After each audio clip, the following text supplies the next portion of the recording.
In 2122, the commercial spaceship Nostromo is carrying 20 million tons of mineral ore back to Earth. The crew consists of 7 people and a cat, who are kept in sleeping pods. However, midway through the journey, the ship's computer known as Mother wakes the crew up. Captain Dallas immediately goes to the computer room to ask Mother what's the issue while the rest of the crew checks on the ship. Navigator Lambert is shocked because she can't find Earth on the screen and she realizes they aren't in the solar system. Eventually she finds Earth on a map and notices they're much farther away than they imagined. Warrant Officer Ripley uses the comms to get in contact with traffic control, but nobody answers.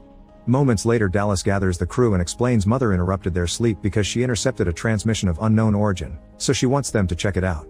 The transmission appears to be an acoustic sound that repeats at intervals of 12 seconds, but they don't know if it's an SOS or human.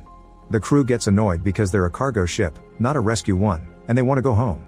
However, Dallas reminds them that if they don't follow the transmission they won't get paid. The Nostromo follows the signal to an unknown planet, but when it gets close enough it starts experiencing turbulence and the crew hears strange noises outside.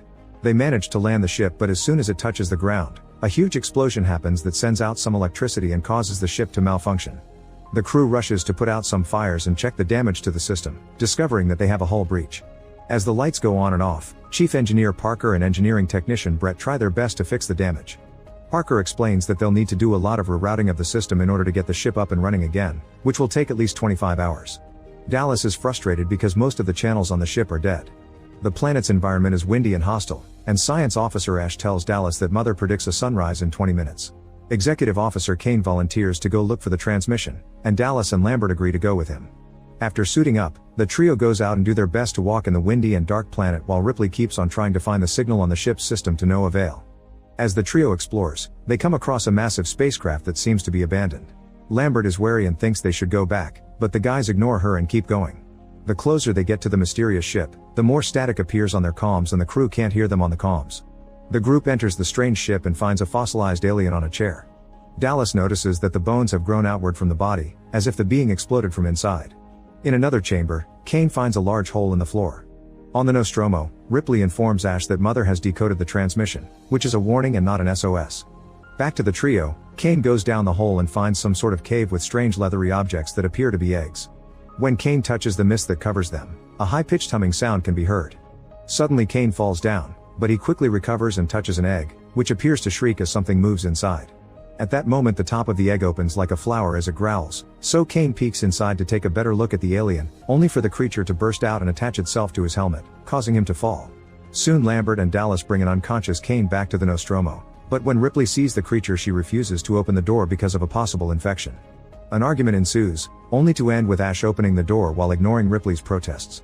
Kane is taken to the infirmary with the alien, and after scanning the body, the crew removes the helmet. It turns out the alien has gone through the helmet and wrapped its limbs around Kane's head, but he's still breathing. Ash tries to remove an alien limb with surgical tongs, but the limb only tightens.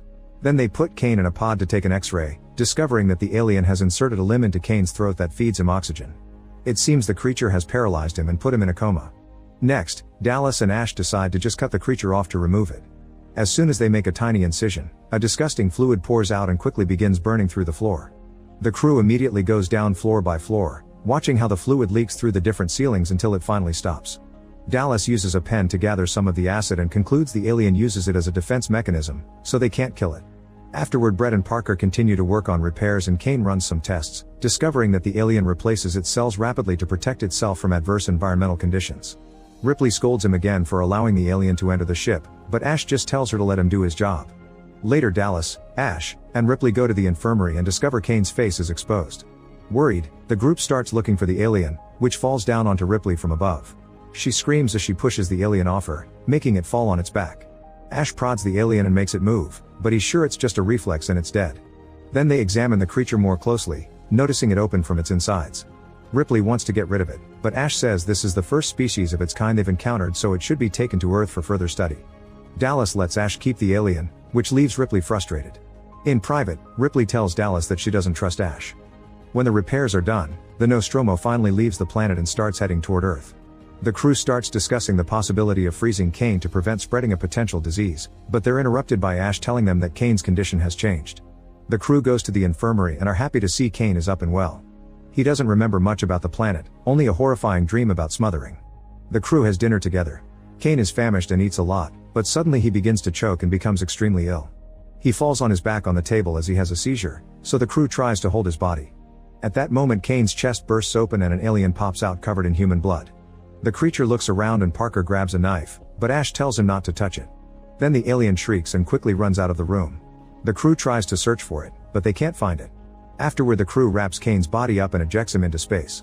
Now they can do a deeper search through the ship. Brett gets a sparking rod and Ash announces he's set a tracking device that will locate a moving object on the ship by detecting slight changes in air density. Dallas splits the crew up into two teams. He'll go with Ash and Lambert while Ripley goes with Parker and Brett. He tells them to put the alien in the air duct once they find it, and to communicate with the crew at all times. Ripley's team walks down a very dark hallway on the lower deck. The lights are supposed to be fixed, so a circuit must have broken again and the team stops to fix it. Now with proper light, the team continues their search and enters a room that's also dark. The tracker seems to be picking something up, and the group screams when something jumps out, but it turns out to be Jones the cat who quickly runs to another room. Not wanting the tracker to sense the cat again, Brett goes after Jones, meowing to get his attention. Hearing Jones meow back, Brett follows the noise, only for Jones to hide again. At that moment Brett discovers a strange scaly skin on the ground and picks it up, but he's too disgusted and drops it again. Then he follows Jones into another room where a strange ominous sound can be heard. He finds the cat in a corner, who soon begins to hiss. Brett thinks Jones is hissing at him, but actually he's seen the huge alien who has descended behind Brett. When Jones growls and moves away, Brett turns around and finally sees the alien, who shoots a second mouth out to bite Brett in the head and pull him towards the ceiling while Jones watches from the shadows. Minutes later Parker and Ripley inform Dallas that Brett was pulled into one of the air shafts by the creature. Dallas considers luring the creature into the airlock and sending him into space while Ash points out that the creature seems to have acclimated to their air, but they don't know about temperature yet. Dallas orders Parker to rig a number of incinerator units, and Ripley volunteers to go into the air shafts after the creature, but Dallas says that he'll go instead. First Dallas stops to ask Mother for ideas on how to defeat the alien and any calculations about their chances of survival, but Mother doesn't understand the questions. Then Dallas makes his way through the air shaft, reporting his progress to the group as he moves. Ripley opens the hatch for him and closes it when he's already passed through. Lambert follows the progress on the screen and reports the alien is somewhere around the third junction. Dallas shoots his flamethrower down a hatch to make sure that the way is clear and reaches the third junction, where he climbs down the ladder. Suddenly Lambert tells him to stay still because she's lost the signal for the alien. Touching a nearby surface, Dallas finds strange slime, so he lights his flamethrower for extra light and sees nothing. At that moment the alien reappears on the radar moving directly towards him. Lambert warns him to get out of there, so Dallas begins climbing up quickly even though he can't see the alien. Then Lambert screams as Dallas enters another chamber and the light reveals the alien. The radar goes static and Dallas's location is lost. The crew members try to get in touch with him but the line is silent. Then Parker places Dallas's flamethrower down in the cockpit, saying he found it in the air vent where Dallas was attacked. However, he didn't see Dallas or any blood. Crying, Lambert suggests that they take the shuttle and get away from the ship, but Ripley reminds her that the shuttle won't take 4 people. An argument ensues, so Ripley yells to calm everyone down and proposes a plan. They'll go in pairs and cut off every vent until the alien is cornered, then they'll blow it out into space. Afterward Ripley goes to visit Mother to request enhancement, but Mother states that no further enhancement is available because it's for science officer eyes only. Ripley asks for more details and Mother reveals that Ash has programmed the ship to make returning the alien to Earth for analysis its main priority, meaning the crew is expendable. Ash appears next to Ripley and says there's an explanation, but a furious Ripley grabs him by the collar and pushes him to the ground. Then Ripley rushes out and tries to get in touch with the others, only for the door to suddenly close. Ripley tells Ash to open it as she heads toward another door, but Ash closes that one too. Suddenly a strange white fluid appears on Ash's head and his face twitches, so Ripley tries getting away. Ash grabs her by the hair and makes her fall as he rips out some strands, then she tries to crawl away but Ash grabs her by the jacket and throws her against the wall. Next he throws Ripley through a door and grabs a magazine to insert it in her mouth, intending to kill her. As Ripley struggles against him, Parker and Lambert show up and attack Ash, who hurts Parker on the chest. After some more struggle, they manage to hit Ash with a fire extinguisher and he starts to malfunction pretty badly as white fluid shoots out of his neck. Parker hits him again with the extinguisher and Ash's head pops off. Wires and fluid come out of his body as it's confirmed he's actually an android, which the crew hadn't known. The headless body continues to attack Parker, but Lambert rushes behind him and stabs Ash's body to make him stop. Later the crew gathers to examine Ash's body and concludes the company must have wanted an alien for the weapons division. Parker plugs in Ash's head, which slowly reanimates as more white fluid pours out of his mouth. Ripley asks Ash about its special order and he explains that he must bring back the life form and that all other priorities have been rescinded. When Ripley asks Ash how to kill the alien, he says they can't because it's a perfect organism. After disconnecting the head, Ripley tells the others that they'll blow up the ship and take the shuttle. Before leaving the room, Parker incinerates Ash's remains with the flamethrower. Lambert and Parker go down to get coolant for the journey while Ripley goes to get the shuttle ready. While she works, she's surprised to hear Jones's muse over the speaker, so she decides to go fetch him. As she searches the cockpit, she hears a rustling sound and worries for a second, only for Jones to jump out and make her scream. Ripley then grabs the cat and puts him in his carrier. Meanwhile, Lambert and Parker are gathering supplies when suddenly they notice the alien is in the room with them. The creature approaches Lambert and Parker tells her to move, which Ripley hears on the intercom. Lambert doesn't have room to move and the alien gets closer to her, so Parker tries to help her, but the creature uses its claws to capture him. Then the alien catches Lambert with its tail while revealing its second mouth before killing them both. Ripley can hear their screams through the intercom, but by the time she gets there it's too late. When she sees the bodies, Ripley starts crying and runs away. In the emergency room, she initiates the self-destruct mechanism for the ship, then starts making her way back to the shuttle. Using the flamethrower for light, Ripley climbs down some stairs and finds a strange organic structure adhering to the walls and machinery. To her surprise, she finds Dallas stuck in there too, barely alive. There's also a shape which seems to be Brett. He seems to be dissolving and transforming into an object like the eggs from the beginning. Dallas very weakly begs for mercy, so Ripley burns them both with the flamethrower. Afterward, Ripley comes out of a hatch and retrieves the box with Jones before running down the corridor and entering the shuttle. As the lights flicker, Ripley discovers that the alien is around the corner, so she carefully runs away, leaving Jones behind. While the alien stares at the cat and hits the box, Ripley runs back to the computer and tries to stop the detonation process, but it's too late.